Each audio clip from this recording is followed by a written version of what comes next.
Міне сіздерге бүтін пішілген капюшонды көрсеткім кеп тұр. Бұл YouTube каналында бар. Сіздерге осының сызбасын көрсеткем, қалай пішілетінін. Міне енді біз ары қарай жалғастырамыз.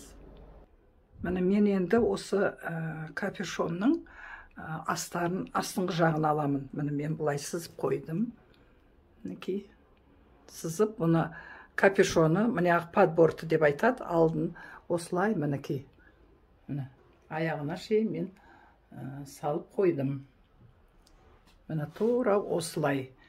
Бұның бәріне мен дублерін жабыстырдым. Мына желкеміз, мына иық таманы. Мінекей, мына дублеріндерді көріңіз, пөзір-пөзір болып тұр.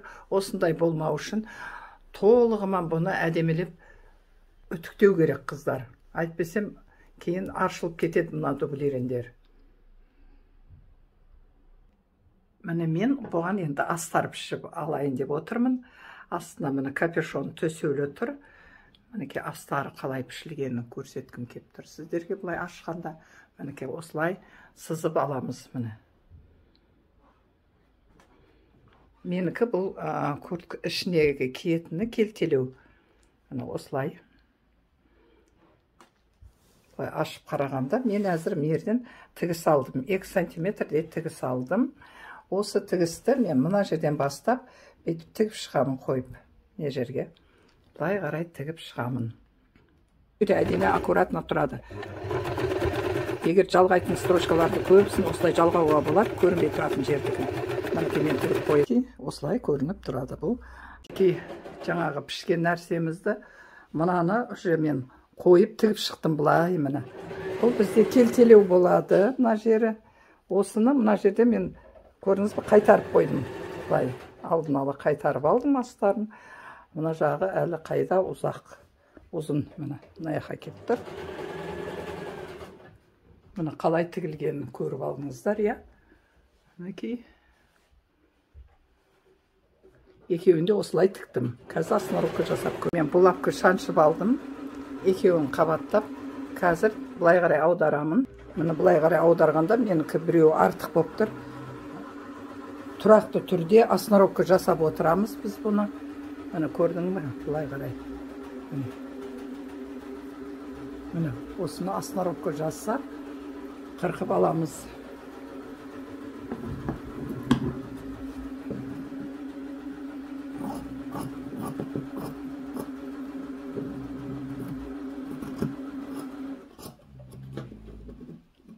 Оны осылай қырқып тастаймыз. Енді мен мынандай подкладкасын тігемін.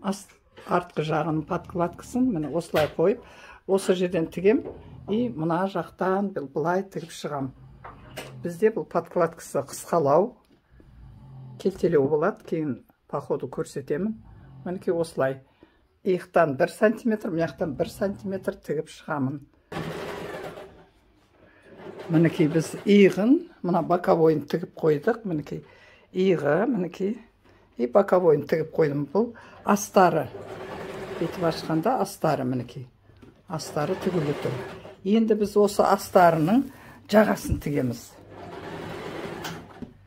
Міне айтқан едім ғой бетіп.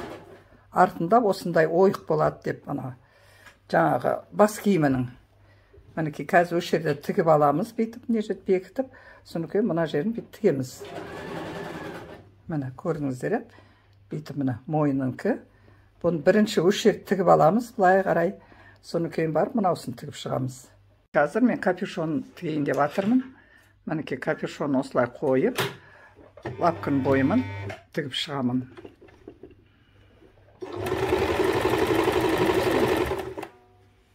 Біз мына мойынның арасын тігіп аламыз, бұлай екеуін қосып. Нүкей мына капюшон жалғаған жерімді көрдіңіз ба, қалай жалғағам. Строчка бересіз, сол кезде бұл үтіктемесеңіз де өзі ұқыпты әдеме тұрады. Астарға капюшон тігіп қойдық. Міне бүтін, бұл жерде ешқандай тігіс көрінбейді. Міне көрсеңіз, міне осылай астары бітті. Енді біз сыртқы жағын тігеміз қазір. Мінекей ішін қарасаңыздар да. Мен выточканы мына қолтық астынан ағамын. Көкірек тұсына, астар жағына. Мінекей біз жаңа астарын тігіп болдық. Капюшон бүйтіп қарасаңыздар, сіздерге айттым ғой, бұл бүтін пішіледі деген. Бұл жерде ешқандай тігіс жоқ. Мына иықтан арт жағы тігілді. Мінекей арқасы былай. Капюшон өзі де өте әдемі бүйтіп көрініп тұрады. Міне алдына қарағанда да осылай. Міне үсті бірінші астарын тігіп аламыз. Қазір біз сыртқы пальтоның өзін тігіп көреміз. Мінекей мен капюшон тігіп қойдым. Әрі капюшонға мынандай строчка беремін. Бұл үтіктеген сияқты аккуратно тұрады. Міне иығын тігіп алғам. Қазір капюшон тіктім. Енді осы екі мойынның арасын былай бекітеміз. Осылай. Қазір тігіп болған екен. Мен капюшонның ортасын бет тігіп алдым. Мынандай ұқыпты әдемі шығады. Строчка бердім. Енді қарасаңыз, мына екі аралықты бұлай тігіп аламыз. Жаңағы ортасын тігем деген тігіп шықтық. Мына капюшонның центр өшірі келген. Мынандай жерлерде осылай ұқыпты шығу керек. Мінекей бұлай астарын тіктік. Мына кеуде сыртқы пальтомызды тігіп алдық.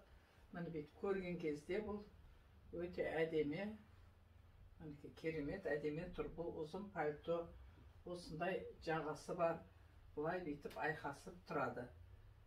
Енді біз ертең қолдарын саламыз, етектерін қалай қайтаруларын бәрін көрсетемін.